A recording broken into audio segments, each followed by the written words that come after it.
encerrar este estudo sobre eleição e predestinação, que começamos na quarta-feira passada. Hoje nós vamos ficar mais com a parte bíblica, né? O que a Bíblia diz.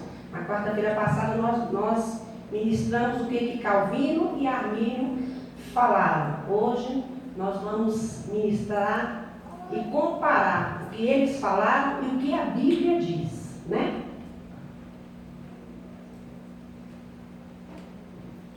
Vamos lá. Há alguma explicação bíblica para a eleição segundo o calvinismo? Nós vamos falar sobre isso. Mas antes de iniciarmos, vamos ler aqui João 3,16, que diz assim, já está até ali. Porque Deus amou o mundo de tal maneira que deu o seu Filho unigênito, para que todo aquele que nele crê não pereça, mas tenha a vida eterna. Este versículo, este capítulo 3 de João, é o versículo áureo da Bíblia, ou seja, é o versículo principal de toda a Bíblia, né? Deus amou o mundo de tal maneira que deu o seu Filho unigênito para que todo aquele que nele crê não pereça, mas tenha a vida eterna. E nós vamos começar ministrando, falando sobre ele hoje. Então, o que a Bíblia diz? A Bíblia afirma que Cristo morreu por todo homem, né? Aí 1 João 2,2 diz assim: e ele é a propiciação pelos nossos pecados, e não somente pelos nossos, mas também pelos de todo o mundo. Porque como vimos na quarta-feira passada, né? No calvinismo e no arminianismo, que nós falamos exaustivamente, eles pregam que o Senhor Jesus não morreu por todos, só para alguns. E este versículo aqui claramente bate de frente contra este ensinamento, que ele morreu pelos pecados de todo o mundo, né?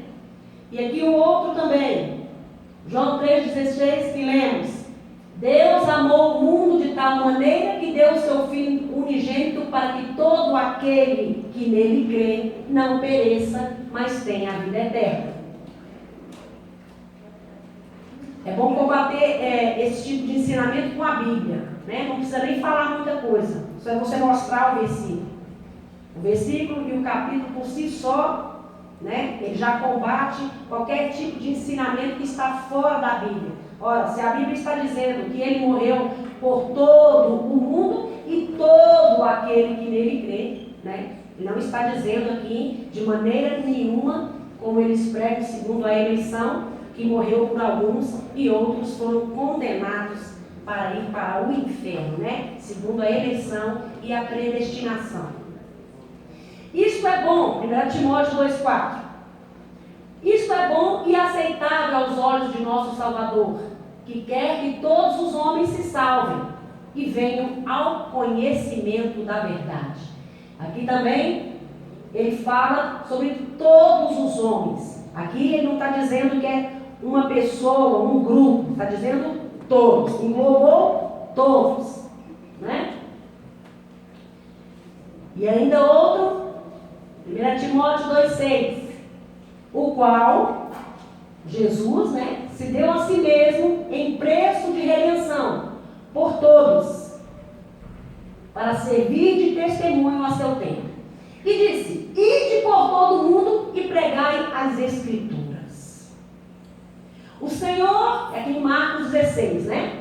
E aqui em 2 Pedro 3,9, o Senhor não retarda a sua promessa, ainda que alguns a tenham por tardia, mas é longânimo para convosco, não querendo que nenhum se perca, senão que todos venham a arrepender-se. Eu trouxe todos esses versículos e tirei várias partes da Bíblia para provar que ele morreu por todos. Por isso que você está vendo todos aqui sublinhados, todo mundo sublinhado, para enfatizar e deixar bem claro que ele não morreu por um grupo seleto e predestinou os outros para o inferno. Ele morreu por todos, né?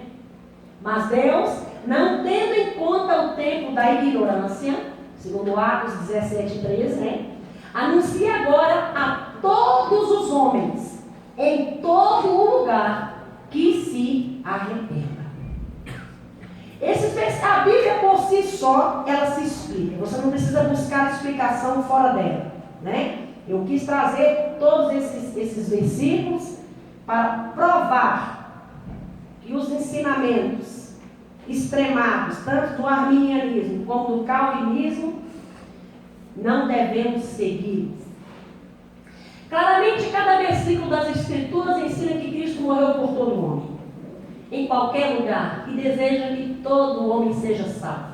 Qualquer ensino que contradiz esta verdade é falso. O claro sentido da palavra mundo, cosmos, usado na Bíblia, significa toda a terra e todos nela e no mundo perdido. Nunca é usado na Bíblia referindo-se à eleição de Deus. Porque, segundo vemos na quarta-feira, não vou voltar para falar 5 pontos do arminianismo e os 5 pontos do calvinismo, porque nós já falamos exaustivamente quarta-feira, senão nós não vamos terminar esse estudo. Né? Mas o mais importante é que é sabermos que quando eles pregam a eleição de Deus, eles dizem que o homem foi eleito para ser salvo e uma vez salvo, salvo para sempre. A Bíblia não diz isso de maneira nenhuma, muito pelo contrário, né? Ele não selecionou um grupo para levar para o céu e outro para o inferno, não. Nós vamos explicar mais detalhadamente cada ponto desses. E depois nós vamos ter a certeza e a convicção de que a eleição é para os que estão em Cristo. É para os que estão em Cristo Jesus, predestinados a chegar ao céu. Até bem no final desse estudo eu coloquei um navio, que é uma imagem bem interessante para guardarmos isso. O navio, ele está predestinado a ir para o céu. Todos que foram eleitos em Cristo e adentrarem este navio e aceitarem o Senhor Jesus e obedecerem os seus ensinamentos, estão predestinados, porque este navio, ele tem um destino, ele tem um predestino já definido, né, previamente. Então, todos os que estiverem dentro deste navio em Cristo, que para entrar neles tem que estar em Cristo, que ele simboliza a igreja, irão para o céu. A partir do momento que você deixar o navio, sair fora dos ensinamentos do Senhor Jesus, você está fora, você perdeu a salvação. É isso que a Bíblia diz sobre eleição e predestinação. Não que Calvino ou Armínio pregam, dizendo que uma vez salvo, salvo para sempre. Uma vez salvo, salvo para sempre. De maneira nenhuma. O homem pode estar salvo hoje e a partir de amanhã ele pode apostatar da fé e não querer mais Jesus. Então, o que eles dizem? Que o nome dele está escrito no livro da vida, mesmo que ele não queira, ele vai. A Bíblia, de maneira nenhuma, em lugar nenhum, ensina isso. Então, são ensinamentos que a gente vê claramente que não estão na Bíblia. A Bíblia não ensina isso, né? Apesar de muitas igrejas seguirem este caminho, como falamos aqui, muitos batistas, muitos presbiterianos e muitas outras denominações seguem este tipo de ensinamento, né? A palavra todos é tudo incluído em todos aqueles versículos que eu sublinhei, tá? Todos os homens incluem toda a espécie humana. Se Deus queria limitar a porção da salvação, Ele poderia escolher uma melhor palavra para todos, mundo e todo homem. Ele poderia, por exemplo, já que Ele queria limitar, Ele poderia mudar, então, João 3,16, Porque Deus amou o mundo de tal maneira que deu seu Filho unigênito para que alguns que nele creem, como é que ele poderia colocar? Para poder se encaixar naquilo que eles tanto pregam. Que ele não veio para todos. Para um grupo chamado tal, se nele crer, será salvo. De maneira nenhuma a Bíblia ensina isso. Quando ela fala todos, mundo e todo homem, ela engloba todos os que aceitarem, todos que se decidirem a estar seguindo os ensinamentos do Senhor Jesus, são eleitos nele. Isso é a eleição que a Bíblia ensina, né? Ele escolheu essas palavras porque isso convém à intenção de Deus. Ele pagou o preço por todos os pecados dos homens em todo o mundo. Ele trouxe com seu próprio sangue o direito de oferecer a salvação. Expiação limitada, que eles tanto pregam, que falamos aqui na quarta-feira, quer dizer que ele apenas sofreu por aqueles que serão salvos. Derramou seu sangue por alguns e para outros não. A expiação limitada não existe na Bíblia. Isso é antibíblico. Ele derramou seu sangue por todos. Os calvinistas devem reprovar tais ensinos, de ensinar que a morte de Cristo foi limitada a apenas certos homens que poderiam ser salvos. Porque você imagina, né, uma pessoa, esse tipo de ensinamento tem causado tanta confusão nas igrejas, né? Tantas pessoas que têm perdido a salvação por conta disso. Porque você pensa, nós conhecemos a verdade, né? Conhecereis a verdade e a verdade vos libertará. Está certo que nós não conhecemos ela, não conhecemos a Bíblia de capa a capa. Conhecemos algumas coisas da Bíblia. O mais importante nós conhecemos, que Jesus veio para salvar o homem, para escrever o seu nome no livro da vida e para levá-lo para o céu, né? Aí esse tipo de ensinamento vem e diz que esse Jesus que morreu naquela cruz, ele veio para um grupo seleto de pessoas, só para os eleitos, os que foram predestinados à salvação, e para outros não. Ora, que Jesus é esse? Não é um Jesus, é um carrasco. Não é um Jesus que trouxe a sua maravilhosa graça. Esse Jesus que Armínio prega e que Calvino prega, eu não conheço. E eu tenho certeza que a igreja não conhece. A igreja conhece um Jesus que veio para salvar todos. Os que forem eleitos em Jesus serem predestinados para o céu. Como a imagem do navio deve ficar bem fixada na sua mente. Eleitos em Cristo e predestinados ao céu. Não eleitos, um grupo seleto, predestinados para o céu e outros predestinados para o inferno. O Evangelho que se tornou boas novas é para seleção de poucos. Os outros estariam desperdiçando tempo em ouvir sobre a morte, enterro e ressurreição de Cristo, pois eles não poderiam receber a Cristo. Ora, então a pregação seria em vão. Para que você ia pregar no Cristo? Que ele já elegeu alguns? É um partido político. Ele elegeu alguns, colocou lá do seu lado e outros não. Ora, que Jesus é esse? Que graça é essa? Né? Jesus disse que os habitantes de Sodoma e Gomorra receberiam o mesmo juízo no dia do julgamento do que o povo de Israel. Todos se lembram disso quando ele falou com este povo, com Israel, e eles rejeitaram o Senhor, conheceram essa história, para lá e para cá. Né? Eles rejeitaram a verdade, rejeitaram o Senhor. Aí Jesus disse que os habitantes de Sodoma e Gomorra, vocês sabem quem são essas cidades, né? Sodoma, os sodomitas, a cidade que foi destruída por fogo e enxofre, cheia de homossexuais.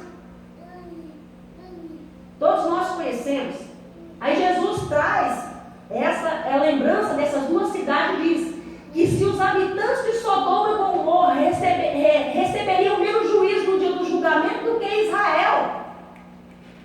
Porque Jesus não falou, não pregou para eles, mas falou com Israel. E Israel rejeitou, né? Ouviram e rejeitaram a verdade. Eles seriam mais duramente castigados do que aqueles que não tiveram o privilégio de ouvirem a verdade. Por que eu trouxe isso? Porque a grande comissão para ir em todo mundo e pregar o Evangelho perderia sua intenção, né? E não há dúvida que Deus os tenha em conta por seus pecados, por rejeitarem a verdade que eles poderiam ter ouvido e arrependido.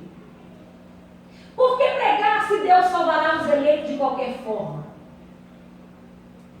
E uma outra coisa muito interessante é que, como Jesus iria condenar essas cidades aqui, Sodoma e Gomorra, se eles já estavam predestinados? Ora, como é que você vai condenar uma pessoa, se ela, ou salvar ou condenar, se ela já tem o destino dela definido? O que você está fazendo quando você prega esse tipo de coisa? Você está tirando das mãos de Jesus o poder de julgar. Então ele não vai poder julgar, mas ele disse que haverá menos rigor para Sodoma e Gomorra do que para Israel. Quando eles pregam eleição e predestinação segundo os conceitos dele, uma vez salvo, salvo para sempre, eleitos para ir para o céu e predestinados para ir para o inferno, eles estão tirando das mãos de Jesus o poder de julgar. E por que pregar se Deus salvará os eleitos de qualquer forma? Ora, para que pregar? Para que missões? Pode tirar isso das faculdades, das universidades. Arranca também aquele versículo da Bíblia, ir por todo mundo, pregar o Evangelho a toda criatura. Quem crê será salvo. Quem crê e for batizado será salvo. Quem não crê já está condenado. Arranca da Bíblia. Para que pregar? Não tem necessidade de pregar. Se nós formos aceitar esse tipo de pregação, eleição e predestinação, segundo Calvino, segundo Arminio. Os calvinistas mais uma vez dizem que Deus nos manda pregar para encontrar os eleitos. Mas eles não perdem. Por que eles responderam isso? Porque alguém no auge da discussão, porque isso tem sido discutido desde o dia que eles apresentaram as teses.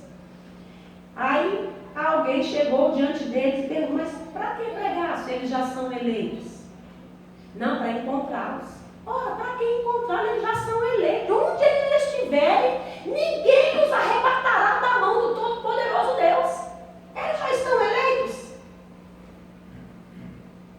Aí eles insistentemente não dizem. Não, é para que a gente possa encontrar os eleitos.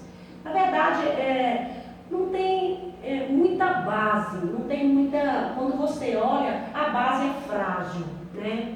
Não estão firmados na rocha. Porque a rocha é Cristo e a sua palavra. E a sua palavra é a verdade.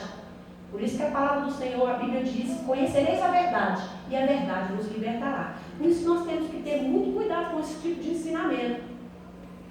Temos que ter muito cuidado com esse tipo de coisa, né? Porque muitas vezes a gente olha assim, aparentemente, mas que besteira.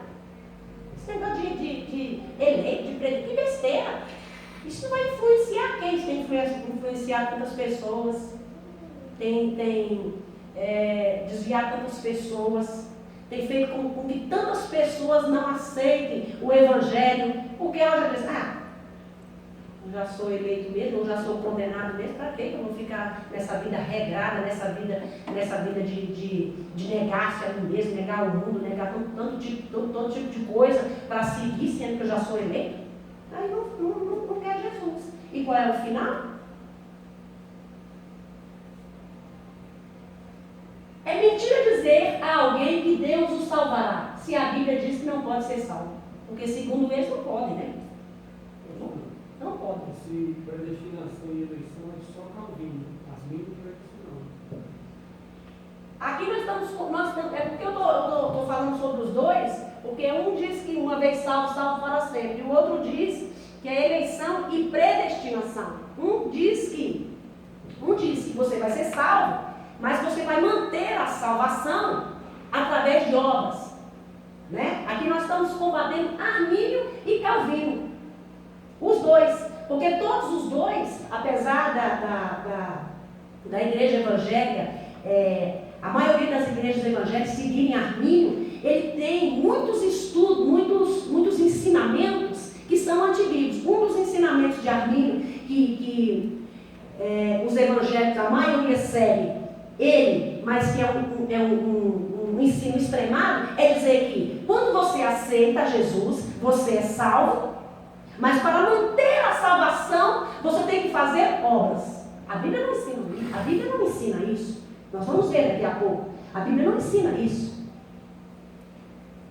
Salvação é dom de Deus. Não vem de obras para que ninguém se glorie. Então não é por obras que o homem é salvo. O homem é salvo quando aceita Jesus. Aceitou Jesus, seguiu os ensinamentos, ele é salvo. Obra é só um fruto da fé. É um fruto do aceitar. Quando ele aceita Jesus, ele vai fazer obra. E a obra, na verdade, ela vai servir para o cristão, para quê? Galardão. Já pregamos tantas vezes isso aqui. Não é através das obras que receberemos galardão no céu. Muitos entrarão como que pelo fogo, como o ladrão da cruz, por exemplo. Ele só aceitou ali na hora, quando entrasse no teu reino, lembra-te de mim. Aí Jesus virou para ele e disse: hoje mesmo estarás comigo no paraíso. Qual foi a obra que aquele homem fez? Nenhuma. Então, segundo Armínio, Jesus mentiu? Esse tipo de coisa que nós temos que ter muito cuidado. Então Jesus mentiu quando disse para ele: hoje mesmo estarás comigo no paraíso. Ora, qual foi a obra que aquele ladrão fez? Ele nem fez obra nenhuma e nem foi batizado. Ele só aceitou. E hoje mesmo estaria com Cristo no paraíso, pregando sobre isso aqui, mas não enfocando este tema do arminianismo, né?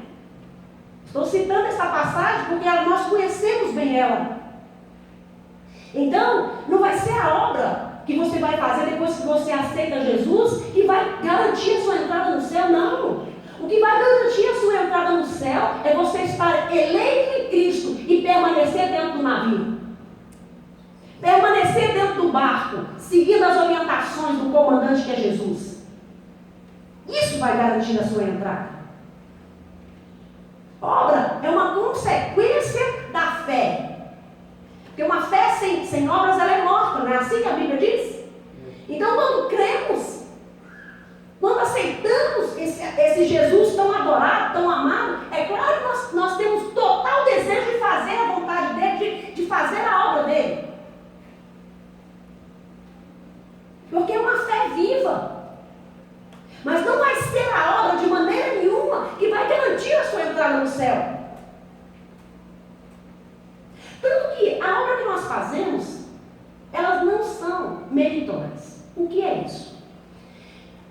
Porque nós não temos mérito nenhum. Porque a palavra do Senhor diz que é tudo dele, por ele e para ele. Então, o hino que eu canto não é de mim, é dele. Então, qual é o mérito que eu tenho nisso? Uma palavra que se prega, eu não tenho mérito nenhum, o mérito é dele, porque tudo é dele, por ele e para ele. Somos vasos, somos instrumentos, mas quem usa é ele. Qual o mérito que temos nisso? Nenhum mérito. Mas ele é tão bom, tão maravilhoso, que nos galardoa, nos dá coroas com pedras preciosas. Pregamos sobre isso aqui, quando falamos sobre o tribunal de Cristo, quando os crentes chegarem lá, esse tribunal não é para condenação, é para galardoar, premiar, laurear os crentes, entregar as coroas. Mas de maneira nenhuma são meritórias. Porque é tudo por Ele. Né? É tudo por Ele.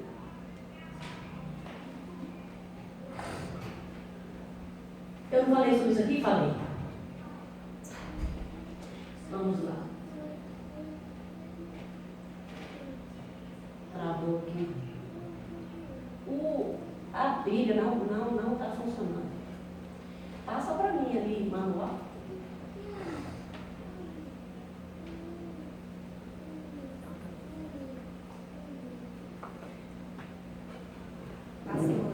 Até porque, por que Jesus faria uma predestinação, uma seleção para determinado tipo de pessoa? Por que ele faria isso se o ministério dele todinho foi quebrar paradigmas, foi contrário à discriminação, foi chamando todos à razão e à salvação? Então o ministério dele todo é contrário à proposta dele na cruz, não é? Não é? Se as cidades de Israel não poderiam corresponder com a verdade após ouvir a Jesus por estarem predestinadas ao inferno, em que base poderia Deus fazer um julgamento mais severo do que aqueles que não ouviram? Não há dúvida que Deus os tem em conta por seus pecados, pois rejeitaram a verdade e que eles poderiam ter ouvido e arrependido. A grande comissão para ir em todo mundo e pregar o Evangelho perderia sua intenção. Né? Como eu já falei. Porque pregar se Deus salvará os eleitos de qualquer forma. Né? Pode passar. Atos 17 diz assim: ensina que o homem é responsável e será julgado pelos seus pecados.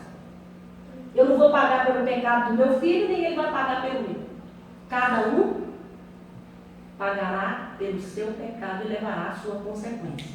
Salvação é individual. Filho não salva mãe, mãe não salva filho, por mais que ame. Não salvará. Agora ficou tudo escuro. Então, salvação, irmãos, é individual. Ninguém vai salvar ninguém. O marido não salva a esposa não salva o marido. Por isso que nós temos que ter muito cuidado e buscarmos a salvação, buscarmos seguir ao Senhor, rejeitar tudo que for contrário à palavra do Senhor, para que nós possamos naquele dia adentrar as cidades pelas portas e encontrar aquele a quem pregamos todos os dias e falamos todos os dias nele, né? A base do julgamento é o fato que Cristo veio ao mundo para trazer a salvação. Se você retira do homem a responsabilidade de receber a Cristo como seu Salvador, se você retira do homem a chance de ser salvo, então você deixa Deus sem uma base para o julgamento. Não se pode condenar o homem por não receber alguma coisa que não é capaz de receber. Ora, aqui ele está rebatendo este ensinamento, né? Que Deus vai julgar o homem. Porque se ele rejeitou, quando ele falou aqui para Sodoma e Gomorra, que haveria menos rigor do que para Israel. Porque Deus vai julgar Sodoma e Gomorra e Deus vai julgar Israel. E haverá menos rigor para Sodoma e Gomorra do que para Israel. Há uma base de julgamento. Se há uma base de julgamento, não há eleição aqui, não há predestinação aqui. É se aceitar Jesus. Né? Claramente aqui está rebatendo este ensinamento, né? Cristo morreu pelos pecados do mundo. Você deve concluir que a morte de Cristo foi para a salvação para aqueles que creem. E ao mesmo tempo para confirmar a condenação para aqueles que não creem. Marcos 16 diz que quem crê e for batizado será salvo, mas quem não crê será condenado. Né? Então, salvação não é questão de eleição, não é questão de predestinação e não é questão de obras. Salvação é uma questão de crer. Quem crê será salvo. Quem não crê já está condenado, diz a Bíblia. Já está condenado. Então, o julgamento, ele já é colocado às claras hoje. Ele já é determinado agora. Marcos 16. Quem crê será salvo.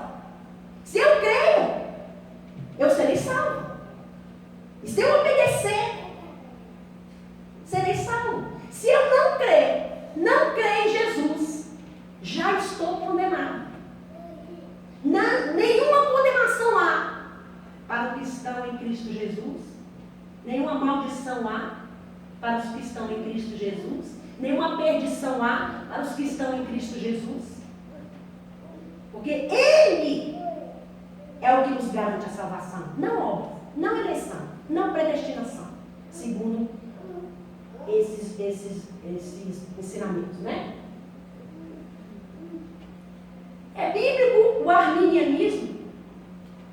A Bíblia afirma que todos os homens são pecadores, sem méritos e salvos pela graça de Deus, a parte de nenhuma obra do homem. É o que eu disse quando o pastor fez aquela pergunta, né? O que Armínio prega, que para garantir a salvação precisa da obra, de obras. O que a Bíblia diz em Efésios 2? Porque pela graça sois salvos, por meio da fé, não vem de vós, é dom de Deus, não vem das obras. Você está vendo? Deixa eu ver se esse negócio aqui está funcionando. Você está vendo aqui, ó, que somos salvos pela graça, por meio da fé. E até a fé não é de nós, é dom de Deus. É dom de Deus. E aí ainda continua. A salvação não vem de vós a fé, porque vem dele. E é dom de Deus. E também não vem de obras, para que ninguém se glorie. Ah, eu dei uma oferta muito maior. Não. Antigamente aqui em Brasília, quem nasceu aqui talvez não conheça essa história. Tinha uma igreja aqui, lá para os lados de Taguatinga, que estava vendendo terrenos no céu. E foi um negócio de começar a comprar terreno no céu, mas vendendo foi acho que lotear no céu todinho. Você nem se vai ter lugar para nós, porque na época que eles começaram a vender, olha meu amigo, foi terreno. Muito interessante isso, eu lembrei disso agora, porque foi um absurdo tão grande, tantas pessoas enganadas, né? Tantas pessoas incautos, né? Desavisados, neófitos, e caem em umas esparrelas dessa, né? Por causa de pastores que se dizem pastores, que na verdade não são pastores, são lobos, né? Que devoram a lã, que devoram a carne da ovelha, que devoram o leite, que mata mesmo a ovelha sem dó nem piedade, né? Que nem sabia, né? Porque todos pecaram e destituídos estão da glória de Deus, diz Romanos 3:23. Todos pecaram e destituídos estão da glória, né? É bem claro o testamento de Deus que o homem é pecador e impossibilitado de salvar-se a si mesmo. O que ele fez?